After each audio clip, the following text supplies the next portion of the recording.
Hi, this is Nicole. Brenny, you're watching Listen to the Stars. So this is going to be a series of videos for the 12 signs and your forecast for not only the solar eclipse on the 21st of August, but also that week, which is a really strong energetic time for the eclipse energy, as well as the 6 months following. And one thing, shit, I forgot. Hi, welcome to Listen to the Stars. My name is Nicole. Today we're going to be doing readings for all 12 signs of the eclipse. If you're interested in Vedic astrology, cards of truth, tarot, or any spirituality topics, and you're new to this channel, please feel free to subscribe. One thing I forgot to mention in my earlier video on the eclipses is the astrological sort of impact of the eclipse.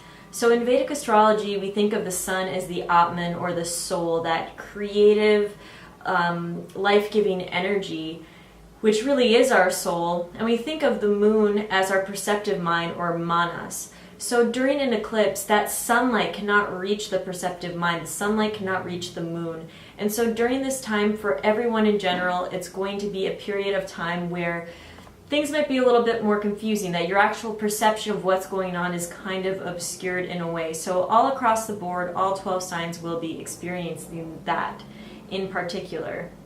Another thing I wanted to mention was brought to my attention by one of my teachers, Ernst Wilhelm, and he let me know that unexpected events involving friends or groups place a great deal of pressure on personal relationships. These relationship issues may loom large as the eclipse affects the chart.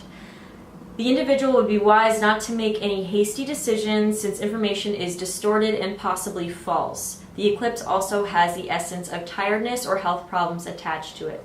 So all across the board, all 12 signs, you might be having issues with relationships or health problems. In general, a lot of people I know are tired. For women who have their menstrual cycle, they have been particularly difficult. So that's just something to keep in mind. And with these 12 signs that I'm reading for, I will be using the rising sign. You can definitely take a look at your sun sign, but to get an accurate idea of what your rising sign is, please use the chart calculator I will be providing below. That will give you, your rising sign will be your first house in the chart, and that's what I'm reading for. Now I'm going to be looking at the houses in which your the eclipse is actually taking place, because what I was just describing is in general, it's the sign that it's in. So I'm going to be looking at the houses, but when I use Vedic astrology, when I look at charts in the Vedic astrology, the Vedic astrological perspective, I actually look at house cusps. So if you are able to check out what your house cusps are, you might want to listen to all the signs and find the sign that includes the house cusps where this eclipse is taking place. Because I know just in my chart in general, it's not really impacting my house as much as it's impacting my house cusp. So really keep that in mind, that it might not totally fit the description of what I'm saying just because of the house cusp involved. Additionally, I almost forgot to mention again, but I am doing a giveaway for my channel. So if you are subscribed, you are already entered. If you have not subscribed, you must subscribe to enter. I'm giving away a reading. The reading will be announced sometime in September, with the winner being announced at the end of September.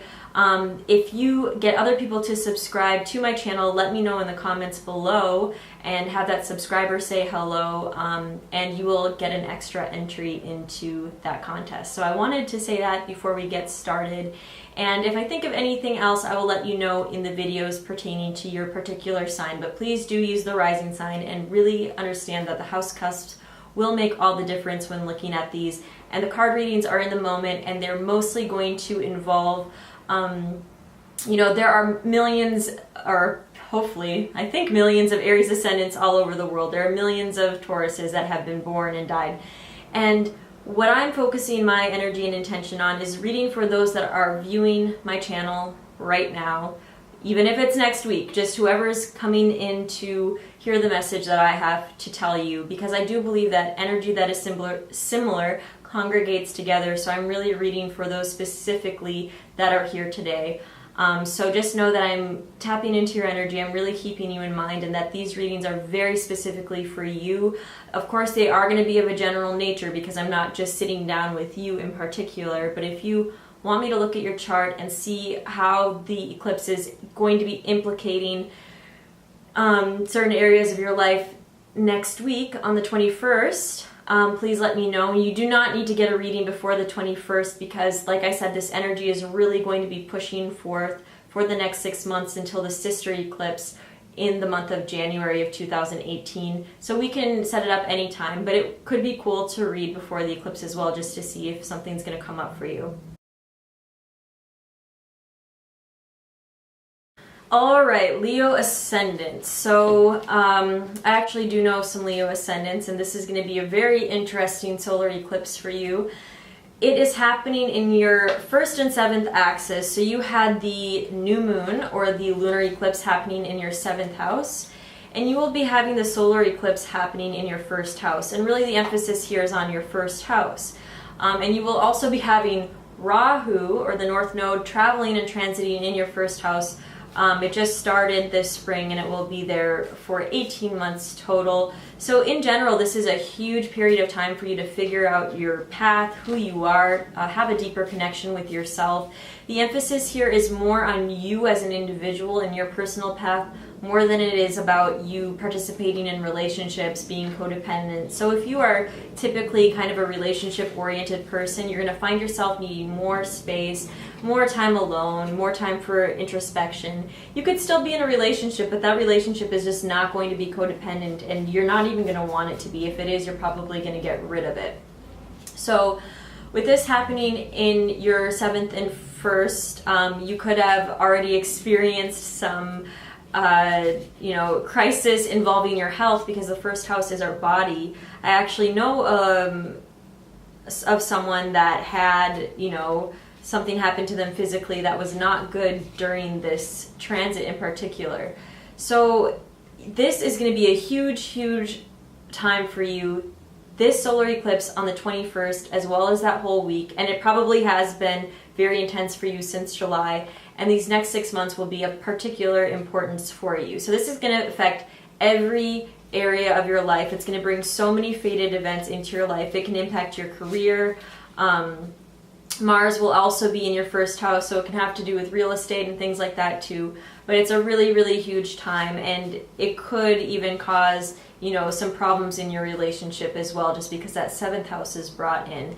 So there's no really specific things besides I really want to stress your health, and also depending on especially how Mars is doing, because you just had that Mars transiting there. So really check how Mars is impacting your 1st house cusp. And it's going to just affect your whole life path. So this is a really big time for you, and you should really pay attention to the energy at this time, because this Rahu is going to be in your sign, in your 1st house, for a while. So this is going to be a big part of that transit for you. So more specifically for people who are watching my channel right now, first of all, this has to do with, you started out this transit in the beginning with a nice kind of feeling of things going well for some of you, or at least wanting to focus on your finances for those that are kind of in the lower energy of this transit. So really there's the energy of finances and wanting to kind of create financial abundance for yourself. So really a material emphasis. But this transit is so, and I want to just show you the cards, but this transit is so much about you really needing to take a break.